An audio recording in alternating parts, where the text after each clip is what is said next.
Kapin 50 ka mga Pogo worker ang nadakpan dihang nadiskubrihan ang usa ka Pogo hub sa Panabo City sa Davao del Norte.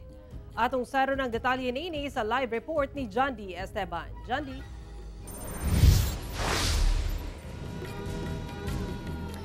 Sara, giaresto sa NBI 11 ang giingong mga Pogo workers sa maong nadiskubrihan nga Pogo hub sa Barangay Manay, Panabo City, Davao del Norte. Dura matud pa'y posibilidad nga mga government officials nga protektor sa operasyon niini. Wala na makapalag ni mga matud pa Pogo o Philippine Offshore Gaming Operator workers. Human giaresto sa mga ahente sa National Bureau of Investigation Region 11, kaganihang kadlawon sa Purok Size, Barangay Manay, Panabo City, Davao del Norte. 59 ang giaresto, 55 niini mga Chinese, 3 ang Malaysian ug 1 ang Filipina. Sumara sa Pinay nga nadakpan, may bisita ra daw siya sa iyahang uyab nga Chinese nga nagtrabaho sa naasoy Pogo Hub. Magbabakasyon po ako dun po sa boyfriend ko po. Anong pagkakaalam mong trabaho ng boyfriend? Pogo po. So alam mo talagang Pogo ang trabaho? Opo. Gaano katagal na daw siya nagtatrabaho doon? Dito po, bago lang po lang silang dating dyan. Alam mong Pogo doon? Opo. Alam mong illegal? No po. Kining usa sa nadakpang Chinese, wala matud pa siya nasayod nga Pogo ang iyang gisudlang trabaho. I'm from Manila because some friends say they have working and he don't let me go and he control me working here. But why do you have to work here? Because my friends say here have food job, not Pogo, so I come. Sigon sa NBI 11, usa ka rescue operation lang unta sa usa ka warehouse sa naasoy lugar ang ilang himuon. Sa usa ka Malaysian nga gingan lang Ruby Lim. Si Lim nanawag og nagpatabang sa NBI Central Office kay ginakulata daw siya. Apan sa pagsulod sa NBI sa lugar, nakurat ang mga ahente kay dunay daghang computer ug mga Chinese. Nasayran nga usa di ay kini ka Pogo Hub sa Jinsheng International.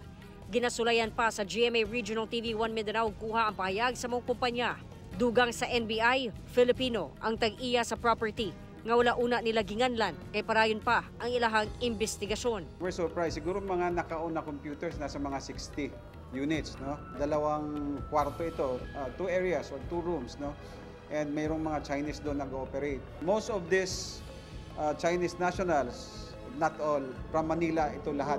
Dinala dito dahil nagsarado yung Pogo nila sa Manila. So itong si Ruby Lim, parang she was forced to work. She really wanted to escape, but she managed to send messages to the authorities. So yan ang ginawang naming dahilan kung bakit we have to rescue her. When we got to the area, katakas siya, kasama ng abductors niya. We will be conducting a hot pursuit operation beginning today.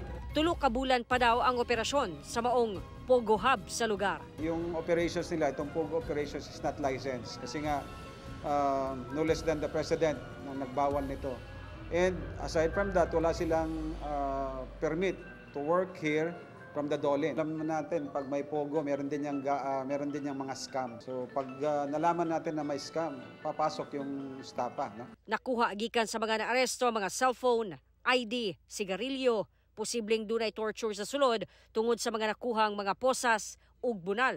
Sumala sa NBI 11 nga dunay mga opisyal nga posibleng protektor sa Pogo operation sa Panabo City. Initial information na nakuha, merong mga officials from the government na nagpo-protect dito. So inimbestigahan namin. Meron din kaming na-trace na may nagpapanggap na 2 NBI agent para nag-accommodate dito kung saan nila nakuha itong location na ni-raid natin. Ginasuta pa po sa NBI kung late registrants ba ang mga nadakpang Chinese o kung miagi ba sa legal nga proseso ang pagkuha sa ilang mga dokumento. Kahinumduman nga sa pag-imbestiga sa NBI, daghang Chinese ang illegal nga nakakuha og birth certificate sa Santa Cruz, Davao del Sur. Samtang nakig-alayo na ang NBI sa Bureau of Immigration alang sa deportation sa mga langyaw dinakpan. Sa gipagulang Executive Order No. 74 ni President Ferdinand Bongbong Marcos Jr., giban na sa nasod ang Pogo ug ubang offshore gaming operations lakip online.